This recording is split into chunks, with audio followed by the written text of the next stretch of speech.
Bugünkü podkastımızın qonağı İlqar Kamil. İzləyicilər də bilsinlər ki, bu sualların heç biri öncədən hazırlandı. Bir məsələdə tərəddüdüm qalmışdı ki, niyə kamil təxəllüs insan götürsün özünə? Kamili naqis mənəm, görcək məni, qarə zülfünlə çəkərsən darə. Gəl. Bəzən bir yazı yazıram, deyirəm ki, dəhşətlidir bu filan. İndi belə olacaq, elə olacaq, deyəcəklər, ay müəllim, nə faydalı filan. Paylaşıram, görürüm ki, yox, heç nə yoxdur. İnsan bir yerə çatmalıdır ki, əlini hər şeyin üstünə qoyub, məqamın, şöhrətin, kütlə sevgisinin, insan sevgisinin, pulun, sərvətin hər şeyin üstünə əlini qoyub deyə bilsin ki, olarsa nə gözəl, olmazsa eyb yox.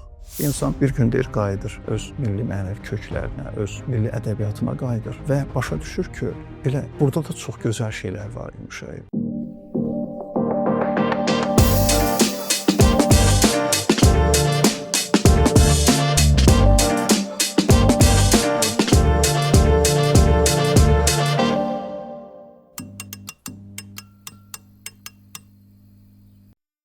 Salam əziz dostlar, xoş gördük hər birinizi.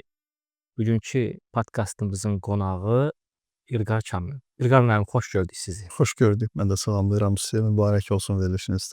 Uğurlu olsun. Allah razı olsun. İlqar müəllim, elə ilk olaraq bu məsələdən başlayaq mövzuya. Öz bir xatirəmi danışacağam. İlqar müəllimlə bağlı. Deyək ki, bu adla təzə tanış olmuşdum. İlqar müəllimin maraqlı anlatımları mənim diqqətimi çəkmişdi.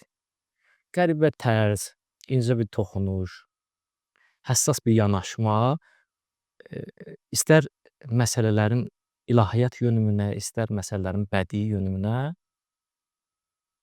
ki, məni sözün əsl mənasında təəccübləndirmişdi. Amma bir məsələdə tərəddüdüm qalmışdı ki, bu tərəddüd İlqar kamil təxəllüsündə. Kamil təxəllüsü mənim diqqətimi çəkmişdi ki, niyə kamil təxəllüs insan götürsün özünə? Əlbəttə ki, ən son ehtimalım bu idi ki, bu bəyənmişlik bir ifadəsidir ki, insan özünü bəyənirmi, belə bir ad seçir. Mənə elə gəlir ki, bunun cavabını bugün izləyicilər cavabını biləcəklər. Düzü mən son anda, axır zamanlarda mən də xəbərdar oldum ki, məsələ nədir? Amma yaxşı olar ki, cəmiyyət də bilsin ki, niyə İlqar kamil təxəllüsü hardan meydana gəldi? Təşəkkür edirəm dəvət üçün. Verilişiniz də uğurlu olsun bir daha. Rəngarəng olsun, qəşəng olsun. Deməli, təxəllüsə gəlincə, deməli, kamil sözü ərəb dilindən bizim dilə keçmə sözdür. Həmçinin mükəmməl, kamil, eyni kökdən olan sözlərdirlər. Kamil sözünün, yəni lüğəvi mənası tam açsaq, yəni kamala can atan. Yəni kamil olan, tam olan, bütün olan yox, bütün olmağa can atan deməkdir. İsmi faildir də belə deyək. Amma mükəmməl sözü kamil olmuşdu artıq. Yəni kamalı tamamlanmış. Tamamlanmış varlıq. Ona görə deyirlər ki, məsələn, biz düzdür mükəmməl sözünü bir çox yerdə istifadə edirik. İnsanlar haqqında da deyirik ki, filan kəs mükəmməl insandır. Halbuki deyirlər ki, mükəmməl sözünü yalnız Allahla bağlı işlətmək olar.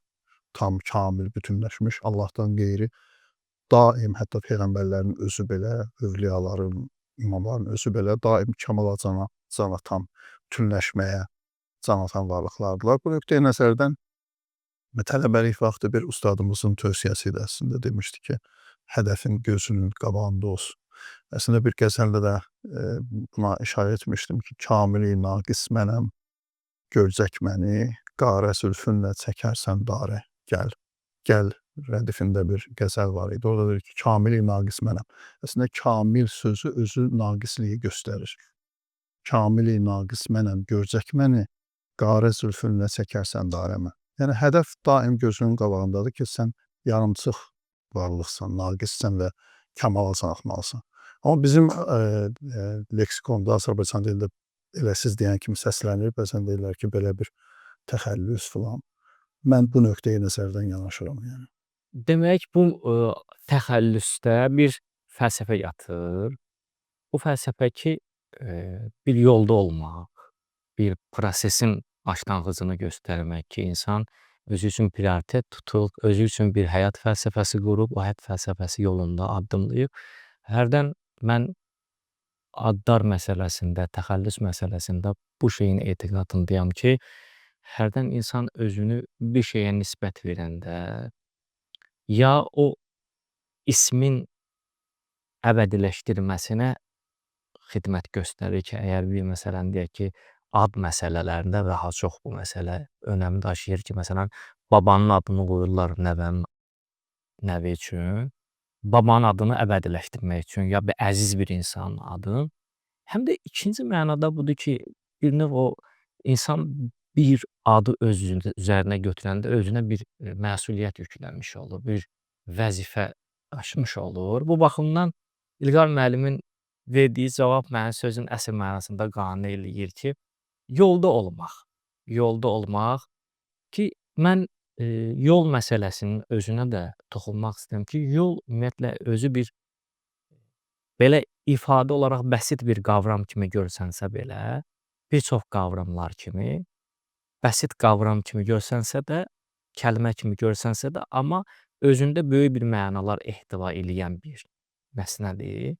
Yol, məsələn, su, qapı, məsələn, bu İlqar müəllimin yazılarında bunu hiss eləmək olur ki, məsələn, yolun üzərindən ki, mən ifadə elədim, amma daha çox məni maraqlandıran illər öncə İlqar müəllimin su ilə bağlı yazısı olub. O su ilə bağlı yazısı sözün əsl mənasında mənə bir belə deyək, indiki texnoloji dillə desə refresh, yəni yenilənmə bir xüsusiyyəti bəxş elədi. Su və İlqar müəllim orada yazırdı ki, çox su olmaq, su olmaq kifayət etməz, çox su olmaq. Şəriətdə belə bir məsələ var. İndi İlqar müəllim bu məsələ kontekstində bizə izah edir. Kür su həddi var. O kür su məsələn səhv eləmirəmsə 384 litr su kimi qəbul olunur. Üst qarış yarım en, üst qarış yarım uzun və üst qarış yarım dərinliyi nəzərdə tutulur ki, bu kür suya əgər hansısa bir napaç bir şey toxunsa, əgər onun əlamətləri üzə çıxmasa, bu təmiz sudur. Bu sudan cəmiyyət faydalana bilər, cəmiyyətə faydası dəyə bilər, belə götürsək. İlqar müəllimin də çox su olmaq və çox su olmağın cəmiyyətə faydasını bir nəsnənin üzərindən anlatımı vardı. Mənim üçün çox maraqlı bir nəsnədir. İlqar müəllim bu barədə yeni və yaxud bu barədə hansı məlumatları verə bilər ki, və mən bunu bir həyat fəlsəfəsi kimi götürərdim, bir ictimai fəaliyyət kimi. İlqar müəllimdən dinləyək daha çox. Təşəkkürlər. Çoxdan belə bir fikir yazmışdım. Əslində fikir kimi idi, amma içində çox dərin mənalar yatırdı. Fikir belə idi ki, tam formada az su çirki təmizləmir, daha da bulaşdırır. Hə. Ona görə su olmaq yetmir. Təmizləmək üçün kifayət qədər su olmaq lazımdır. Çox da yox, kifayət qədər su olmaq lazımdır. Yəni az su çirki təmizləmir. O insanlar ki, azdılar, az sudular və nəyisə təmizləməyə cəhd edirlər, xoşməramlıdırlar və özlərini haqlı hesab edirlər, çünki sudular, həqiqətən də sudular. Su olmaqları sanki onları cürətləndirir də, mən suyam axı, mən təmizləyə bilərəm. Belə bir fərqindəlik istədim yaransın ki, su olmaq kifayət deyil də, çünki az su, siz görsəz, məsələn, təcrübədə də biz sosial məişət mövzusudur da bu.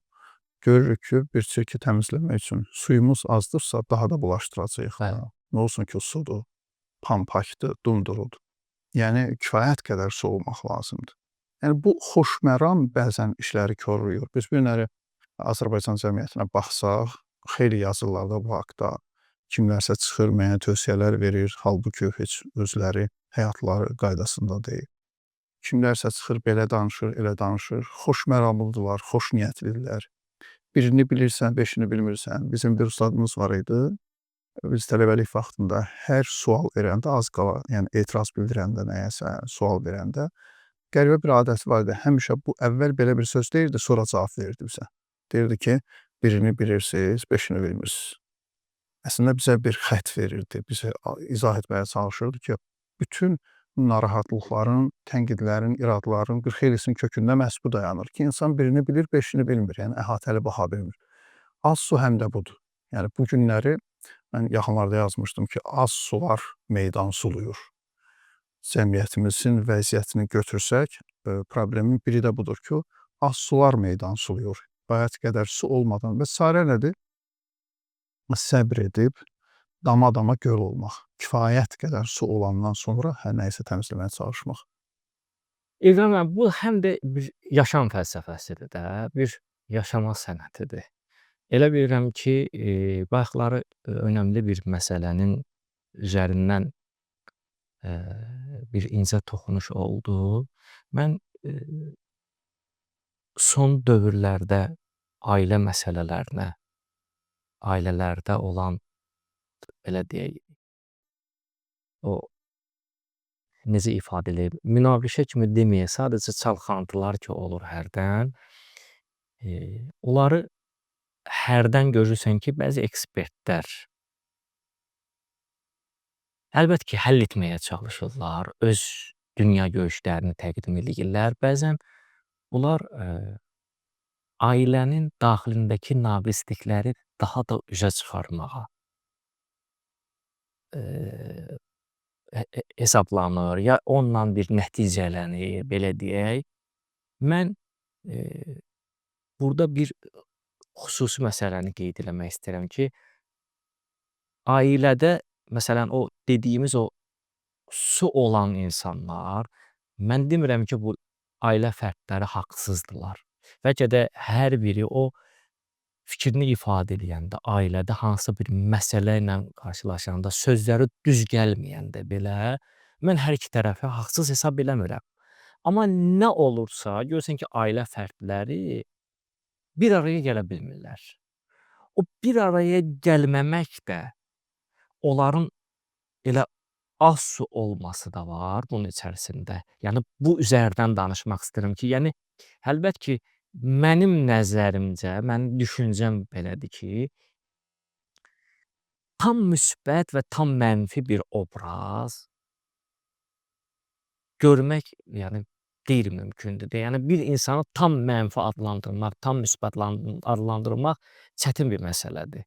Yəni o gəlsən nə qədər o insanın həyatı ilə bağlı tədqiqat aparasan ki, və deyəsən ki, bu insan tam mənfidir və tam müsbətdir. Yəni hər bir tərəfin bir haqq payı var bir məsələlərdə. Mən bilmək istəyirəm ki, İlqar müəllimin yanına gələn bir bu məsələdə məsləhət almaq istəyənlər hansı tövsiyələrlə üzləşə bilərlər ki, nə yəni məsələni tək su məsələsi üzərindən qurmur, amma yəni bu günləri ailə məsələsinin üzərindən və o yaşama sənəti baxımından İlqar müəllimin ailələrə verdiyi tövsiyələr eşidərdim. Yəni geniş mövzudur, yəni geniş mövzudur. Müxtəlif aspektlərdən baxmaq olar məsələyə. Yadıma gəlir, bir dəfə bizim bir təlimimiz vardı, mən adını qoymuşduq ki, boşanmaların ana səbəbləri və insanlar düşünmüşdü ki, söhbət əsas səbəblərdən gedir. Mən isə orada iki başlı bir söz işlətmişdim də, ana səbəblər deməklə. Həm boşanmaların həqiqətində əsas səbəblərinə toxunacaqdıq, həm də birbaşa sözün həqiqi mənasında ana səbəblərinə, yəni valideyn faktoru. Məsələn, bu özü bir geniş istiqamətdir. Psixologiyada separasiya deyirlər. Yəni uşaqlar, gənclər hələ bütünləşməmiş, müstəqil olmamış, şəxsiyyətə çevrilməmiş ailə həyatı qururlar. Onlar hələ də psixoloji olaraq, onlar tutaq ki, fizioloji olaraq, fiziki olaraq ayrıdırlar, hətta ayrı məkanda yaşayırlar, bəzən hətta ayrı ölkədə bəzən yaşayır. Amma psixoloji asıllıq qalıb deyə, mənəvi asıllıq qalıb deyə şiddətli dərəcədə. Görürsünüz, bəzən ailələrin içinə konfliktlərin girməsi kənar yerdən girir. Ana səbəblər bu mənada. Yəni dediyim kimi ailələr müxtəlifdir, müxtəlif cür baxmaq lazımdır məsələlərə. Problemlər müxtəlifdir, narahatlıqlar müxtəlifdir. Məsələn, əsas məsələlərdən də biri bu olur ki, ailələrdə, tutalım, mən həmişə deyirəm ki, ailə həyatı qurmadan insanlar bir-birini tanımalıdır. Bir-birini tanımalıdır. Ailə həyatı qurmadan insan özünü tanımalıdır. Qadını tanımalıdır cins olaraq, kişini tanımalıdır cins olaraq. Bəzən bax, burada toqquşmalar baş verir. Tutalım, araşdırmalar göstərir, bu bəsbəllidir, aydındır ki, kişi və qadın psixologiyası fərqlidir. Onların məsələlərə yanaşma tərzi fərqlidir. Bəzən də buradan yaranır konflikt. Xanım düşünür ki, mən bu vəziyyətdə belə davranardım. Niyə axı o elə davranmadı? Çünki o kişidir. Və əksinə. Yəni, bu gözləntilər, bir-birini tanımamaq, cins olaraq, şəxsi olaraq tanımamaq, bu kimi narahatlıqların, xırda narahatlıqların dərin böhranlar yaratmasına gətirib çıxardır. Ona görə çox şaxəlidir bu mövzular. Gözlənti nədir ailədə? Gözləntilər mövzusu alayı bir mövzudur. Gözləntimiz nədir ailədə? O, ezoterizm təlimlərində var, təsəvvüf təlimlərində, bəzən deyirlər ki, İslam təlimlərində də var ki, ailə taledir. Ailə taledir bu mənaya ki, hələm bitməməlidir. Yəni, biz hansısa məqamda valideynimizdən də imtina edə bilərik. Amma bu çox ciddi bir məqam olmalıdır ki, əsas olmalıdır ki, orada kimsə övladından imtina eləsin, valideynindən imtina eləsin. Ailə taledir bu mənada ki, yəni ailənin dağılmasına səbəb də çox ciddi bir səbəb olmalıdır. Təəssüf ki, müasir dünyada boşanmaların bu həddə artmasının kökündə həm də bu dayanır ki, ailəyə tale kimi baxmırlar. Yəni, getmişdim, bir şey almışdım, xoşuma gəlmədi, apardım, qaytardım. Bax, bu müstəviyə gəlib çıxıb. Bu nöqteyi nəzərdən insanlara deyəndə ki, ailə taledir, bu çox vacib bir fərqindəlik yaradır məsələnin üzərində ki, yəni çox ciddi yanaşmaq lazımdır. Bu bir ilahi seçimdir. Bəlkə də insan konfliktdə böyüyür. Mən həmişə deyirəm dostlara, dünənlər bir nəfərlə danışırdıq, yenə ailə qurub, 1 ildə ailə qurub, deyir, çətindir müəllim, çətindir ailə həyatı, amma mən başa düşürəm ki, insan konfliktdə böyüyür. Elə bu məsələyə burdan daxil olmaq olar ki, uğursuzluqlara yanaşmaq.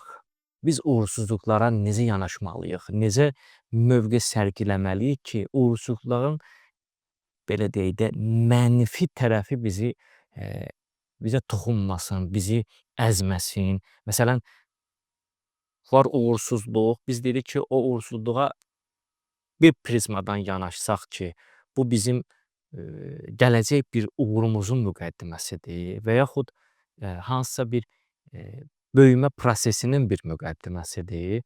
Amma hər bir halda bir klassik yanaşma var uğursuzluğa ki, mən İlqar müəllimin ki, izləyicilər də bilsin ki, mən bu etiqaddayam, bu düşüncədəyəm ki, İlqar müəllimi elə yazılarında da, çıxışlarında da biz onu görmüşük ki, məsələlərin başqa bir tərəfdən baxışını biz həmişə görmüşük ki, məsələlərə tamam ayrı bir prizmadan, ayrı bir baxışla baxır. O baxımdan mən istəyərdim ki, bilim uğursuzluğa necə baxmalıyıq, necə onunla böyümək olar? Yəni, klassik olaraq mən görmüşəm ki, bu cür deyil. Ya, məsələn, bunu da üzərinə əlavə eləsək ki, bugün ailələrdə yetişdirilən qız uşağı ya oğlan uşaqları hansı formada ailənin tərbiyəsindən qidalanır və gəlir, əlbəttə ki, təbii surətdə ailədə necə görübsə uğursuzluğa münasibəti, o da o şəkildə münasibət göstərməlidir.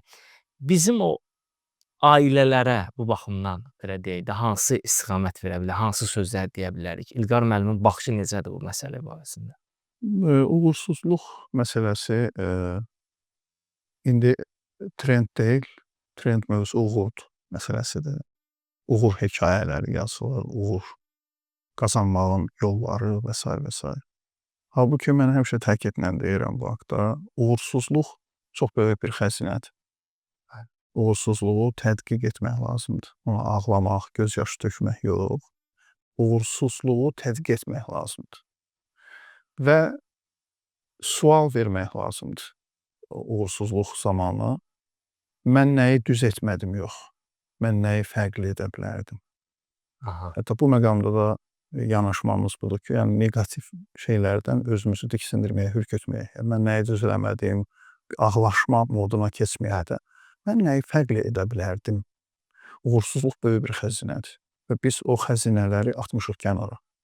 Yəni biz dünyada uğur qazanmış, müvəffəq olmuş, müəyyən məqam sahibi olmuş, şöhrət sahibi olmuş, uğur qazanmış insanların həyatını tədqiq edəndə görürük ki, onların bir müştərək ortaq bir cəhətləri var. O da budur ki, uğursuzluqlarına böyük bir xəzinə kimi baxıblar və onu tədqiq ediblər, dərindən tədqiq ediblər. Sinelikov məşhur yazıçısı var, Azərbaycan dilində də kitabları tərcümə olunub. Deyirdi ki, pis nəticə yoxdur, təcrübə var. Pis nəticə yoxdur. Ona görə uğursuzluğa doğru, praqmatik, sakit, ağıllı bir yanaşma lazımdır, tədqiq etmək lazımdır. Heç dəhşətə düşmədən, çünki cəhdlər yenə var. Yəni biz nəfəs gəlirsə, yenə fürsətlər çıxacaq, yenə vəziyyətlər yaranacaq. Yəni ona ağlamaqdansa, bir dəfə yazmışdım ki, bəlkə də kimdənsə eşitmişdim, bilmirəm bu sözü. Batan günəşin arxasınca ağlamaqdansa, bu yenidən doğacaq da. Bəli. Yenidən doğanda mən nə etməliyəm? Bax, ona hazırlaşmaq lazımdır. Çox gözəl izah oldu. Sözün əsl mənasında. Mən deyərdim ki, bu sözdən sonra bəlkə yazıçılar düşünsünlər ki, öz uğursuzluqlarını bəlkə yazsınlar, bəlkə belə trendə çevir. Eynən bunu deyirəm son mənim təlimlərimdə. Mən həmişə deyirəm ki, baxın dostlar, uğur hekayələri yazılır və bu hekayələr əslində zərbə vurur bir tərəfdən də insanlara. Nəyə görə? Tutalım, məsələn, mən Samir müəllimi tanıyıram. Samir müəllim uğur haqqında bir kitab yazıb və orada yazır ki, bir il dayanmadan işlədim, belə elədim, disiplinlə filan. Mən onu tanıyıram. O arada yıxılırdı, arada depressiyaya düşürdü, həvəsdən düşürdü və s. və s. Mən deyirəm ki, yəni uğurlu insanlar uğursuz vəziyyətlərini də yazmalıdırlar. Bu ciddi bir örnək olur. Bu doğru bir örnək olur. Daha səmimi. Daha səmimi olur və daha mümkün olur. Mən görəndə ki, filan müəllim 10 il dayanmadan çalışıb, mən öz imkanlarıma baxıram, bilirəm ki, mən belə eləyə bilməyəcəm. Deməli, uğur da qazana bilməyəcəm. Əlbəttə ki, bu da qarşı tərəfə, müqabil tərəfə bir ruhdan salışır. Ruhdan bazara bilməyəm. Amma göstərəndə təbii olaraq ki, mən də belə olmuşam. Bax, bu məndə var. Bizim yəni terapiyalarda ən çox işlətdiyimiz mövzu budur. Bu belə olur. Mən hətta Kostyumlu Övliya kitabında bir yazı əsas etmişdim buna. Orada da yazmışdım ki, yəni bir terapiyada bir nəfər gəlmişdi terapiyaya və bir 15 dəqiqə dedi, ağladı, bir narahatlıqla bağlı danışırdı filan. Sonra üzünü çevirdi mənə, düşündü ki, mən qoşulacam, deyəcəm ki, nə dəhşət hekayətdir, nə ağır şeylərdir filan. Mən təbəssümlə dedim ki, bu belə olur yəni. Dostluqlar belə olur, ayrılıqlar belə olur filan filan. Bütün o qədər təbii, o qədər normaldır. Yəni böyütməyin mənası yox. Biz yolu göstərməliyik ki, doğru göstərməliyik, səmimi göstərməliyik ki, yəni bu insanlar, mən həmişə deyirəm, yıxılmaq da mübarizəyə daxildir. Müvəffəq insanlarla uğursuz insanların əsas fərqi burdadır. Uğurlu insanlar yıxılanda buna çox təbii bir proses kimi baxırlar. Yıxılmağa davam edirlər. Hətta belə bir cümlə demişdim ki, yıxılanlara da əl uzatmağa tələsməyin, çünki yıxılmaq da bir ehtiyacdır. Yıxılmaq da bir ehtiyac. Qalxırlar sonra, təbii prosesdir, bilir ki, yıxılmaq da mübarizəyə daxildir, yıxılanda normal yıxılır, sonra durur, üstünü çırpır və davam edir. Amma ikinci uğursuz insanlar yıxılmağı mübarizədən hesab etmirlər deyə, yıxılan kimi deyirlər, yox, vəssalam, bitdi də, məsələ, məndən adam olmaz və s. və s. Yox, belə deyil. Qalxıb davam eləmək lazımdır. Mən deyərdim, övlad tərbiyəsində bu məsələnin çox ciddi önəmi var. Övlad tərbiyəsində, yəni bunu həyatın müxtəlif sahələrinə tətbiq eləmək olar da, istənilən sahələrə tətbiq eləmək olar. Görürsən ki, məsələn deyək, mən ənənəvi Azərbaycan ailəsində valideynin səhv eləyən övladından bunu kim edib suallarını çox görürəm ki, bu kim eləyib? Məsələn, sanki bunu kim edib dediyi zaman məsələnin həllinə çatacağını düşünür ki, məsələn, əlbəttə ki, bunu kim edib sualı pozitiv nəticələnməyəcək, müsbət nəticələnməyəcək. Kimsə bunu gizlədəcək. Əksər hallarda övladlar o sualın, o belə deyək, sualın biraz aqressiyası varsa da, o sualdan sonra əlbəttə ki, o çalışacaq maksimum onu kimsə boynuna yıxsın. Bu da belə deyək də bir riyakarlıq yaradacaq, bir yalanın, yeni yalanların üstünü açacaq ki, bu övlad tərbiyəsində ciddi məsələlərdən biridir. Amma siz dediyiniz məsələyə bu şəkildə baxılsa ki, uğursuzluqlarına bir növ dəstək durmaq və yaxud aqressiya ilə ona münasibət göstərməmək, onu öz halına buraxmaq, bir növ o şəxs üçün böyük bir nəticə çıxartmaq üçün bir imkan yaradacaq, şərait yaradacaq. Bu baxımdan ki, yəni mən deyərdim çox gözəl qeydlər oldu. İlqar müəllimi məsələn bu məsələ ilə bağlı sözün əsl mənasında mən özüm də çox istifadə elədim. İlqar müəllim təbrik edirəm bu verdiyiniz cavaba görə. İlqar müəllim həm də bir psixoloq olmaqdan əlavə özü də bir yazıçı, publisistdir, şeirləri də var ki, hərdən məni bu düşündürür, bir fərd olaraq düşündürür. Nəinki bunu bir jurnalist kimi, aparıcı kimi demirəm. Ki, mənim sahəm də jurnalistika deyil, sadəcə bir aparıcı kimi. Mən bilmək istəyirəm ki, İlqar müəllim hər hansı bir mövzu ilə bağlı bir fikir ifadə eləyirsə və o fikrin içərisində də hiss olunur ki, bir necə bir məsələlər qoyulub da, yəni orada və gözləntisi, qarşı tərəfdən gözləntisi məsələsini necə təyin edir. O onu məhz həmin gözləntini almaq üçün ki, gözləyirsən ki, yazdığın o hansısa bir paylaşımın, statusunun deyək ki, bir rəy yazılacaq. O rəydə məhz mənim nəzərdə tutulduğum yazılacaq. Mənim ora o statusda yazdığım o enerjini qarşılayan bir rəy olacaq. İlqar müəllimin yəni almadığı müddətdə mövqeyini bilmək istəyərdim ki, əgər istədiyin rəyi ala bilmirsənsə, bu insanın o fikirlərini alt-üst eləyirmi, ya fikirlərində bir mənfilik yaradırmı? Yəni mən o mövqeyi bilmək istəyərdim. Məsələn, mən şəxsən özüm bəzən elə bir fikirlərə qapılmışam. Bir fikir qoyursan ortalığa və ən çox o rəyin gözləntisi olur, intizarında olursan ki, sənin bu paylaşımında verdiyin enerjini görüm kim ifadə eləyə biləcək. İlqar müəllim əgər o enerjini ala bilmirsə, o əllər boşalırmı, ya insan süstləşirmi ki, mən daha bu fikirlərimi ifadə mən görməmişəm. Mən davamlılıq görmüşəm. O baxımdan İlqar müəllimin mövqeyini Çox qəşəng sualdır həqiqətən və çox çətin bir prosesdir. Həqiqətən yaradıcı adam üçün.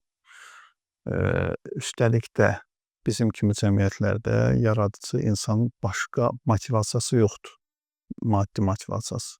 Tutalım yazıçı düşünür ki, mən bu yazını yazıram, bu kitabı yazıram, pulumu qazanıram. İndi başa düşən oldu, istədiyim şərhi yazan oldu, verən oldu, olmadı. Yəni işin bu tərəfi var. Amma bizim kimi cəmiyyətlərdə ki, işin bu tərəfi yoxdur. Bu vəziyyətdə gözlənilən şərhlərin gəlməməsi, reaksiyaların olmaması və bundan təsirlənməmək çox çətin bir prosesdir. Yəni özünü burdan qurtarmaq, burdan xilas eləmək çox çətin bir prosesdir. Amma bir kitab haqqında deyim. Deməli, 2000 il bundan qabaq yazılıb 50-ci illərdə milad təqvimini. Epiktetin Söhbətlər kitabı. Mən çox stat gətirəm kitabdan, çox bəyənirəm. Çox da qalın bir kitabdır, Söhbətlər kitabı. Orada bir şagird öz ustadından soruşur bunu. Gəlir deyir ki, ustad, yəni Epiktetdən soruşulub, şagirdlər yazıblar kitabı. Soruşur ki, ustad, mən musiqi alətində ifa edirəm, təklikdə, evdə. Yaradıram da, çox qəşəng ifa edirəm. Amma elə ki 10-15 nəfərin qarşısına çıxdım, vəssalam da, yəni ki, bütün həyəcan, stres filan və o bacarıqlar itir. Yəni 10-15% özümü müşahidə edə bilirəm, nümayiş elətdirə bilirəm. Orada qəşəng bir cavab verir. Psixologiyada buna deyirlər kontrol dixotomiyası. O nədir? Bizim nəzarətimizdə olan şeylər var. Bir də bizim nəzarətimizdə olmayan şeylər var. Stoyaçılar, Epiktet özü də stoyaçıların biridir, ən tanınmış simalarından biridir. Stoyaçılar deyirlər ki, çox ağır danışırdılar bu mövzuda. Deyirlər ki, insan ki, nəzarətində olmayan şey üçün narahat olur, axmaqdır. Yəni, nəzarətində olmayan şeylər üçün narahat olan insanlar axmaqdırlar. Mən deyirəm ki, bu ağırdır, axmaq sözü, amma deyək ki, uşaqdırlar da, uşaqlıqdır, köhnəlikdir, böyüməyiblər. Böyümək vaxtıdır. Adımda kitabı yazıram, saqqallı uşaq böyümək vaxtıdır. Saqqallı uşaqdırlar da, böyüməyiblər. Yəni, insan dərindən oturub təhlil eləyəndə, düşünəndə ki, mənim nəzarətimdə olmayan bir şeydir də. Mən həmişə təlimlərimdə deyirəm, sırf sizin dediyiniz mövzu, baxın, bəzən bir yazı yazıram, deyirəm ki, dəhşətdir də, bu filan, indi belə olacaq, ev olacaq, deyəcək, ay müəllim, nə faydalı filan. Paylaşıram, görüm ki, yox, heç nə yoxdur. Bəzən də bir yazı yazıram, elə xalq xətrin qalmasında bir şey yazdım, paylaşdım. İnsanlar deyirlər ki, ay müəllim, bu nədir, belə oldu və s. və s. Belə bir məzlum şeirim var. Təlimlərdən birində də barədə danışmışdım. Onu bir neçə dəfə hətta paylaşmışam. Özüm çox sevirəm onu. Bir neçə dəfə paylaşıram ki, nəhayət ki, bu dəfə o lazımı şeyi alacaq da, reaksiyanı alacaq. Xeyri yoxdur da. Və buradan başa düşürəm ki, kontrol dixotomiyası budur. Yəni, bəzi şeylər var ki, bizim nəzarətimizdə deyirlər və biz onlara görə narahat olmamalıyıq da. Üstündən keçib, refleks olaraq təbii ki, bir anlıq bir şey gəlir, amma üstündə dayanmıram. Yəni, özümü buna alışdırmışam. Bu mənim kontrolumda olan şey nədir? Gözəl bir yazı yazmaq. Bütün imkanlarımı səfərbər edirəm. Da artıq bu işin içində olanda insan alışır da bu prosesə. İndi məsələn, həftədə bir təlimimiz olur da təqribən bizim təlimlərin özündə də elə. Mən maksimum imkanlarımı səfərbər edirəm ki, çox gözəl bir dərin, özümün sevdiyim, özümün bəyəndiyim, qəlbimlə təmasda olduğum bir təlimi təqdim edim insanlara. Və başa düşürəm ki, zövqlər müxtəlifdir, fikirlər müxtəlifdir. Ola bilsin ki, bu təlimi çox da bəyənməyəcəklər, çox da bəyənəcəklər falan. Yəni, işi onunla qurmursan, işi özündən qurursan, qəlbindən qurursan, bu çox məşq ediləsi bir prosesdir. Yəni, bir gündə yaranan bir şey deyil. Amma gözəl bir rahatlıqdır. İnsan bura gəlib çatanda çox keyfiyyətli bir həyata gəlir, çıxır, rahatlayır. Davamlı olaraq insanların rəyindən, fikrindən, düşüncəsindən asılı olmaq pisdir. Bəli, onları istəyirəmmi? İstəyirəm. Yəni, səmimi olaq. Hər kəs istəyir ki, gözəl rəy olsun. Bəli. Mənim məşhur deyirəm də həmişə, deyirəm, insan bir yerə çatmalıdır ki, əlini hər şeyin üstünə qoyub, məqamın, şöhrətin, kütlə sevgisinin, insan sevgisinin, pulun, sərvətin, hər şeyin üstünə əlini qoyub, deyə bilsin ki, olarsa nə gözəl, olmazsa eyb yox. Gözəl. Çox gözəl. Bir İslam aliminin mən çıxışlarında daha çox onu görürəm. Tez-tez deyir ki, anlada bildinmi? Anlada bildinmi? Bir növ o gözləntə var da, qarşı tərəf ki, bu gözləndi. Bir nəfər də mən ifaçı vardı. İfaçı həmişə deyirdi ki, mən nəsə ifa elədiyim zaman çalışıram özüm zövq alım. Bir qarşı tərəf də özüm zövq aldımsa, deməli qarşı tərəfə də bir Möhtəşəm, əlbəttə ki, möhtəşəmdir, sana qədər. Onu unutdum deyəm. Ən belə deyək də, ilk və ən güvəndiyim oxucu mövzuma. Hə. Və məsələn, ayna texnikası var. Yazıçılar bəzən buna məşğul olurlar. Psixologiyada da var ayna texnikası. Məsələn, öz yazısını səsli olaraq oxuyursan aynanın qabağında. Və məsələn, mənim kitablarım var ki, o kitabı qayıdıb oxuyanda demişəm ki, bu nədir məsələn? Yazmışdım da bu haqda bir dəfə. Kitab da var ki, onu oxuyanda təəccüblənmiş. Demişəm, bunun müəllifinə bir qonaqlıq verəcəm. Yəni qonaqlıq oyunu olacaq. Yəni bəzən o elə ab-havada yazmısan ki, sonra düşünürsən ki, sən bunu necə yazmısan? Məsələn, indi yenidən yazmaq istəsən yaza bilməzsən. Yaza bilməz. Çox qəribə bir şey. Çox. Bu yaşantılarla da bağlı belədir. Məsələn, insan mən Azərbaycana gələndə, təzə gələndə bura müəyyən proseslər oldu. Elə qəribə bir period oldu ki, mən orada setnot vəziyyətində, şahmatda bir vəziyyət var, setnot vəziyyət deyirlər. Sürətli olaraq gedişlər etməli idim və doğru gedişlər etməli idim. Və bunları etdim. Sonra evdə söhbət edəndə yoldaşım deyir ki, istəyərdin təkrardan, bəzən adam arzulayır, axı proses təkrar olsun, mən daha doğru gedişlər edim. Mən dedim ki, qorxuram, təkrarlanmaz. O qədər doğru gedişlər etmişəm ki, düşünürəm ki, vəziyyət təkrarlansa, mən eyni xudları eləyə bilmərəm, ata bilmərəm. Qəribə həmən vəziyyətdə necə olursa insan bir axın vəziyyətinə düşür və doğru addımlar atır. Bu nöqteyi nəzərdən mənim ən birinci oxucum özüməm, yəni özüm oxuyuram, özüm baxıram, zəif hesab edirəm, güclü hesab edirəm. Yəni özüm bir oxucuyam. Öz zövqüm üçün məşhur bir fikir var, deyir ki, mən yaxşı kitab oxuyanda kitab yazıram. Yaxşı kitab oxumaq istəyəndə, daha doğrusu, gedirəm kitab yazıram. İndi yeri gəlmişkən, hal-hazırda bir qəşəng bir kitabın üstündə işləyirəm. Şəhidlə bağlı, Muradla bağlı. Müharibə mənimlə danışır. Müharibə mənimlə danışır. Hə, müharibə mənimlə danışır adında. Məsələn, o qədər zövq alırsan prosesdən, özün oxuyursan təkrar-təkrar. Bu oxu prosesinin özü də möhtəşəmdir. Yəni özün yazdığından zövq ala bilmirsənsə, yəni niyə bunu yazırsan? Məsələ odur. Bu məqamda belə bir zehnimə bir şey düşdü, standartdan uzaq. İndi tamaşaçılar da, izləyicilər də bilsinlər ki, bu sualların heç biri öncədən hazırlanmayıb. Hamısı İlqar müəllimin verdiyi cavablar hamısı bədahətəndir. Papaqdan çıxıb qafiyələr. Papaqdan çıxıb qafiyələr, bunu bilsinlər. Sadəcə elə danışıq zəminində belə bir fikir meydana gəldi müharibə ilə bağlı. Bu yaxınlarda görkəmli aktyorumuz, xalq artisti Fəxrəddin Manafovun belə bir ifadəsi zehnimə düşdü. Dedi ki, müharibədən qayıdan olmur. O qayıdanları da, yəni bəzən onun elə bir müharibənin bir xarakteri var, o insanın zehninə hissədən çıxmır. Mən elə bilirəm ki, Fəxrəddin Manafovun onunla bağlı filmi də var ki, o ki, nə qədər aldığı travmanı, nə qədər ata bilmirdi, uzun illər. Elə bilirəm ki, o şəhidimizlə bağlı yazılan kitabda da İlqar müəllim bu məsələlərə toxunub. İndi Möhtəşəmdir, möhtəşəmdir. Mən eyni zamanda şəhidin döyüş yoldaşlarından ki, fiziki olaraq müharibədən qayıdıblar. Fəxrəddin müəllimin sözünə qüvvət, çox böyük sözdür. Müharibədən qayıdan olmur. Onlarla təmasdayam, danışırıq. Elə gələndə yolda danışır da Muradın döyüşçü yoldaşı Namiq zabit olub, özü də taxım komandiri olub döyüşlər zamanı.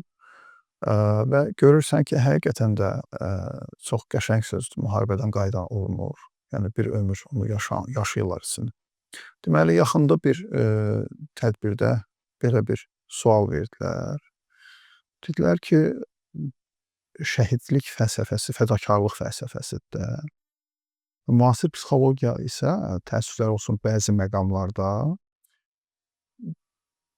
fədakarlığı bir kompleks kimi qiymətləndirir. Deyir ki, əslində fədakarlığın kökündə özünü göstərmək meyli yatır, özünü təsdiq meyli yatır və s. və ümumiyyətlə fədakarlığı müsbət bir keyfiyyət kimi dəyərləndirmir, kənara qoyurlar və şəhidliyin də kökündə ən böyük fədakarlıq dayanır deyə şəhidliyə də belə bir ucu toxunulub məsələnin. Bunu necə siz uyğunlaşdıra bilərsiniz deyə belə soruşdular. Mən dedim ki, birisi necədir? Hansısa öz təsdiq, hansısa kompleks insanı o meydana qədər gətirə bilər, müharibə meydanına qədər və gətirib də. Və inanıram ki, xeyli döyüşçülər, əskərlər köyə düşüblər. Elə yazdığım əsərdə qəhrəmanların özləri də özləri öz dillərindən danışırlar. Əvvəl gedəndə toy bayram deyirmişlər. Hara gedirsiniz konsertə, toy bayramına filan ta gələndə Namiqlə danışırıq ilk müharibəni. Ta ilk müharibəyə qədər, ilk döyüş. Üzləşənə qədər. Bəli, gerçək filmdə gördüyüm başqadır, təsəvvürlər başqadır. Bəli. İlk döyüş. Ondan sonra məktublar yazır. Murad məktublarında yazır ki, elə ilk cümləsi belə başlayır ki, müharibə hər şeyi dəyişir. Banu Elxanla yazır. Hə, burada artıq hər hansı özünü təsdiq, hər hansı bir kompleks və s. orada sənin ali dəyərlərin olmalıdır ki, oradan oyanası üçün. Oradan oyan. Bəli, mən deyirəm ki, tamam, müəyyən komplekslər, özünü təsdiq istəyir falan bizi ora gətirə bilər, ora qədər. Amma oradan oyanası belə xırda şeylərlə davam edə bilməz. Ciddi bir ali dəyərin olmalıdır. Ciddi bir şəxsiyyət dayanmalıdır. Siz müsahibə dediniz, bir digər korifey sənətkarımızın Rasim Balayevin bir müsahibəsi var idi Lalə xanımla. Orada Rasim müəllim deyir ki, qəhrəmanlıq an məsələsidir. Axı Rasim müəllim bir çox filmlərdə qəhrəman rolunda da Nəsimi rolu filan onunla bağlı soruşurdular ki, qəhrəmanlıqla bağlı deyir ki, qəhrəmanlıq an məsələsidir. Bir anda sən qərar verirsən ki, qəhrəman olursan, qərar vermirsənsə həmən anda qəhrəman olmursan, an məsələsidir. Mən o müsahibə haqqında yazmışdım və çox gözəl bir müsahibə idi. Bu məqamda razı deyil idim. Yazmışdım Rasim müəllim. Yeganə məqamdır ki, bu müsahibədə mən razı deyirəm, qəhrəmanlıq an məsələsi deyil. Nəyə görə filan kəs o anda bu yolu seçdi, digəri seçə bilmədi, bu qərarı verə bildi o anda. Bunun arxasında böyük bir həyat hekayəti dayanır. Yəni, tülkü kimi yaşayıb aslan kimi ölmək olmaz. Mən determinizmin bu kontekstinə çox dərindən inanıram. Yəni, bir insan tülkü kimi yaşadı, gəldi bir anda qərar verdi, belə eləsin və qəhrəman oldu, belə şey mümkün deyil. Onun arxasında böyük bir həyat hekayəsi dayanır ki, insan o məqamda bu qərarı verə bilir. Niyə filan kəs verir, bəhmən kəs verə bilmir? Çünki onun arxasında şəhid mübarizin biz həyatına baxanda bir dəfə kadrlar çıxmışdı, onun toyda əlini qaldırıb belə filan. O haqda mən yazmışdım ki, biz o kadrlara baxanda görürük ki, yəni bu adamdan gözlənilir də şəhidlik. Bu adam elə dirikən də şəhid imiş. Davranış, həyat tərzi, bir şey dayanmalıdır, bir şeyə söykənməlidir bu hekayət. Yəni, içi boş bir hekayət ola bilməz. Bu mənada qəhrəmanlıq an məsələsidir, amma arxasında böyük bir həyat hekayəsi dayanırsa, yəni. Mən bir şey zehnimə gəldi. Sizin o Polad necə bərkidi kitabının təqdimatında Polad Həşimovun anası gözəl bir ifadə buyurdu. Dedi ki, Polad necə yaşadısa o cür də bərkidi. Qəşəng çalındı, həqiqətən. Sözün əsl məsələ bir kəlmə ilə şəxsin həyatını təsvir elədi, mənzərəsini ortaya qoydu ki, necə yaşayıbsa o cür də bəlkə. Mən elə bilirəm ki, əvvəl çox gözəl bir faydalı təqdimatı olmuşdu. Mən sözün əsl mənasında bir sehrlənmişdik də, bir ayrı bir aləmə getdik. O ifadədə mənim üçün böyük bir ifadədir sözün əsl mənasında. Bir də indi veriliş həqiqətən hardan gəldi, hardan elədi. Həqiqətən sözün əsl mənasında adam təəccübə gəlir ki, bu qədər insan vaxt itkisini, vaxt məsələsini belə deyək də anlaya bilmir ki, vaxt hardan hara gəldi. Mən İlqar müəllimin təqdimatında Qurana belə bir yanaşma görürəm. Quran barəsində İlqar müəllim ana kitab deyə ifadə buyurur, ana kitab. Bu yaxınlarda elə İlqar müəllim sizlə bərabər o iştirak elədiyimiz bir təlimdə kitabla bağlı belə bir deməli ifadələr gördük. Şükrü müəllim ötkünün əziz, dəyərli alimimiz Şükrü müəllimin təqdimatında kitabla bağlı belə bir yanaşma gördük. Ümumiyyətlə kitablar, müəllif və müəllifin kitabları. Olur ki, məsələn, müəllif bir kitab yazır, amma həyatının bir hissəsində artıq o kitabdan ayrılır, əlaqə itir. Yəni artıq mən bunu ömrümün bir zamanında yazmışam. Təbii olaraq bu mənim o zamanki düşüncələrim idi. Artıq mən bu düşüncədə deyiləm. Bir növ o gəmini tərsanədən buraxdı. Artıq gəmini verdi, o tərsanəsi verdi, gəmiçinin ixtiyarına. Gəmi sənin deyil artıq. Bir növ o, içərisində bir düşüncələr olan, bir fikirlər olan bir adamların da özünün bir dərk var. Məsələn, oxucu əgər həmin yerdədirsə, ona gözəl təsir eləyəcək, əgər həqiqətən də. Ola bilər ki, oxucu bir zaman sonra o kitabdan bir şeylər almasın, bir zaman alsın. Ana kitaba yanaşma necədir bəs? Ana kitaba münasibət necədir? Mən bunu bilmək istəyərdim ki, Eldar müəllim həm bu baxımdan bizə də, bir bəzi yanaşmasını təqdim eləyərdi, bəzi ifadələrini. Ana kitab elə bir həqiqətdir ki, bizim həyatımızda o həqiqətlər olmalıdır. Söykənəcəklər olmalıdır. Necə ki, fəlsəfədə, məntiqdə bu bəhslər olunur da, bir məhsulun aydınlığa çıxması üçün məlumlar lazımdır. Aksiomalar lazımdır ki, o bazı aksiomalar lazımdır ki, biz onlara söykənə bilək. Bütün kitablar dəyişkən ola bilməzlər. Bütün həqiqətlər dəyişkən ola bilməzlər. Olsalar, vaveyladır, yəni heç yerdən bir yerə çıxmaq olmaz yəni. İstinad nöqtəsi olsun. İstinad nöqtəsi. Çox gözəl sözdür. İstinad nöqtəsi, istinad nöqtələri olmalıdır. İnsanın, mən bir verilişdə danışdım, misra verilişində danışmışdıq dostumuz Kamal bəylə. İnsan təzadlı varlıqdır.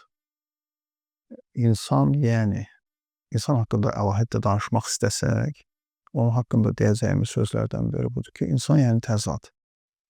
İnsan təzadlı olduğu üçün dəyişkən varlıqdır, fikirlər dəyişə bilər, düşüncələr dəyişə bilər, dəyişməlidir də. Amma bir istinad nöqtəsi olmalıdır ki, o dəyişməz olsun və insan ona söykənib qalsın. İnsan ona söykənib qalsın. Mənim üçün ana kitab belə bir kitabdır. Məhz ona görə ana kitabdır. Yəni, hər şey dəyişə bilər, hər şey gedə bilər. Məsələn, biz dünyəvi belə reduksiya eləsək belə, məsələn, bizim həyatımızda sevdiyimiz insanlar ola bilər. Onlar bir müddətdən sonra bizi sevməyə bilərlər, gedə bilərlər, gələ bilərlər, qala bilərlər. Amma ana hər zaman, hər daim yerindədir də. Ana daim yerindədir. Və psixologiyada belə bir termin var, arxayınlaşdırma sindromu deyirlər. Arxayınlaşdırma sindromu. O nədir? Məsələn, biz ən çox anamızı sevirik də düzdür. Ən çox da onu incitirik. Yəni, geri gəlsə, ürəyimizi verərik ona. Amma ən çox onu incitirik, ən çox ona diqqətsizlik edirik. Niyə? Ona görə ki, onu sevmirik? Yox. Ona görə ki, o sevgisi ilə bizi, sədaqəti ilə bizi arxayınlaşdırıb. Arxayınlaşdırıb. Bəzən ilahi həqiqətlərə, Allahın özünə hücumu da bu kontekstdə izah eləmək lazımdır. O öz mərhəməti ilə, əfvi ilə insanlar arxayınlaşdırıb da, yəni o bir şey eləmir. Yəni bu üsyanın qarşısında, bu hücumun qarşısında onun 1% qüdrəti əlində olan insanlara bu hücum olsa, insanı nə hala salar. Amma o səbr edir, o çağırır yenə, o başa düşür, o anlayır. Bu üsyanlar biraz da bu qəbildəndir. Yəni arxayınlaşdırıb Allah öz əfvi ilə, öz sevgisi ilə, öz mərhəməti ilə. Ana kitab belə bir kitabdır. Daim ordadır, daim yerindədir. Bəzən biz qaçarıq, yeni kitablar, yeni biliklərin dalınca, yeni həqiqətlər axtararıq. Sanki bəyənmərik onu.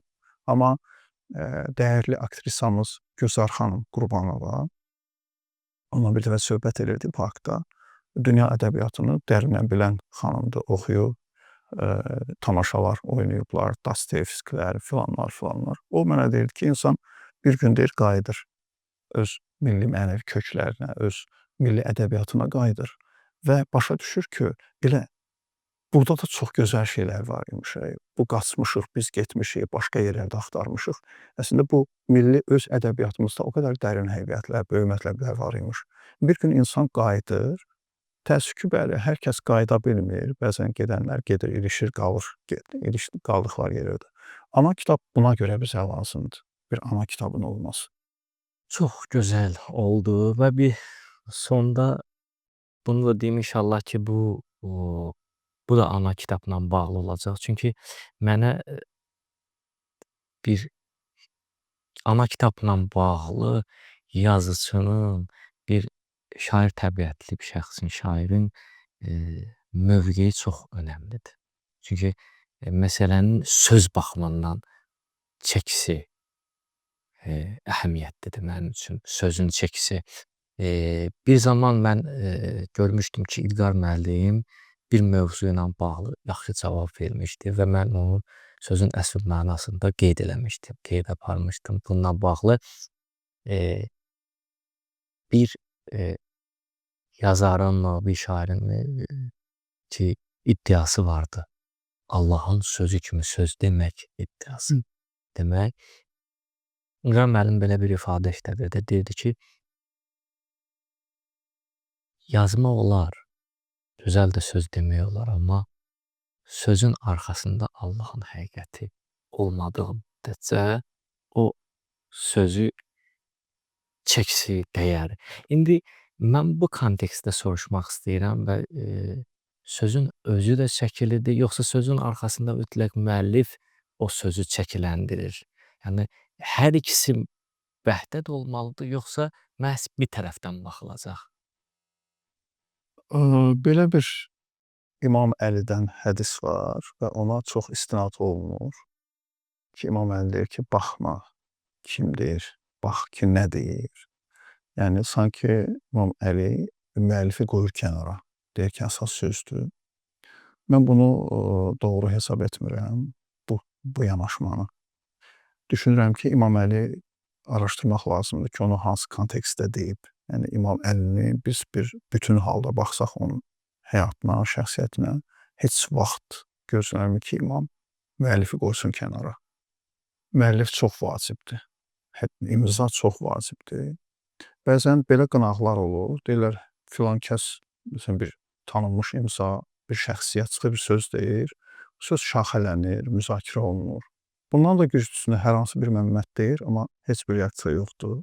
İnsanlar başlayırlar qınamağa ki, bəs beləsiz də, siz filan, filan, filan. Mən bu qınaqları doğru hesab etmirəm. Mən düşünürəm ki, fikrin arxasında şəxsiyyət dayanır. Ola bilsin ki, biraz hətta o birisindən zəif sözdür, amma bunun arxasında bir şəxsiyyət dayanır. Bu imza dayanır və bu imzanı yaratmaq üçün, bu imzanı qorumaq üçün insan nələrdən keçib, nələrindən keçib. Yəni insanlar bunun fərqində olurlar. Həyatı bahasına mı, sözlərin bahasına mı? Hər mənada, hər məna, hər şey var burada. Yəni insan bir imzanın ciddi imza olması üçün insan nələr etməlidir? Təkcə imzanı yaratmaq kifayət eləmir. O imzanı qorumaq da lazımdır. Elə bir yerdə gəlir ki, sən adi bir səhvlə o imza itib gedir, batıb gedir. İlqar müəllimlə burada hardasa fikrimiz ola bilər ayrılsın, amma ola bilər ki, bəzi məqamlarda bir ortaq nəticəyə gəlmək olar. O Qurani-Kərimin bir ayəsi var ki, müjdələ möminləri, onlar sözü dinləyib gözəlinə tabe olarlar. Yəni bir növ söz sərraflarına diqqət çəkir ki, söz sərrafları. Əlbəttə ki, ola bilər bunlar bir az zümrədir. Yəni Ən gözəl söz hansıdır? Ən gözəlinə. Ən gözəl söz mütləq şəxsiyyəti arxasında duran söz. Bəlkə bir nüans da o. Məsələn, bəli, ən gözəl sözü. İndi biz burada gərək o təqdimatını verək də. Ən gözəl söz hansı kriteriyaları var? Ehtimal, bəlkə bir ehtimal da odur ki, bəli, o sözdür ki, onun arxasında bir şəxsiyyət dayanır. Mən bunu bir mənalı demirəm. Bəli, elə məqamlar var ki, orada həqiqətən də sözün özü kifayətdir də. Bu yanaşmalar da var. Məsələn, bir dəlidən də sözü eşidəndə təsirli sözsən onu götürürsən. Bu öz yerində. Amma mən onun tərəfdarıyam ki, o sözün arxasında şəxsiyyət var. Mən tərəfdarı deyiləm. Bu energetika deyilən bir şey var da. Məsələn, bizə qərbdən gələn kitablar olur. Müəllifini tanıyırsan, tanımırsan, yaxud bəzən deyirlər ki, nə mühümdür ki, müəllifi kimdir? Maraqlı şeylər yazıb. Yox, elə deyil. Onun təsiri, Lalə xanımın qəşəng bir sözü var, deyir ki, hərəkətə gətirən söz azdır.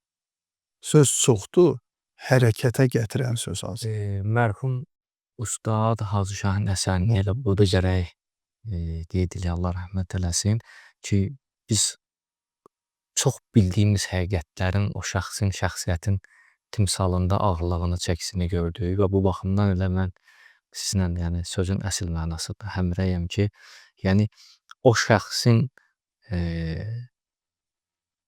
belə deyək, müşayiəti ilə ifadə olunan söz başqa bir çəkidə idi, başqa bir ağırlıqda idi və cəmiyyəti əhatə eləyirdi, cəmiyyətin böyük kəsimini xitab eləyə bilirdi və bunu elə bilirəm ki, elə Kostyumlu Övliya kitabında da Hirdaşanı gözəl ifadə edib. Yəni elm başqadır, Sami qardaşım. Bəlkə maraqlı olar, ona görə bu qeydi xüsusilə vurmaq istədim. Deməli biz dəyərli yazıçımız İlqar Fəhmi ilə, İlqar müəllimlə görüşəndə bir tarix araşdırması var idi və maraqlı bir fikir dedi. Dedi ki, mən baxıram İslam dünyasında kifayət qədər gənc yaşında alimlər var.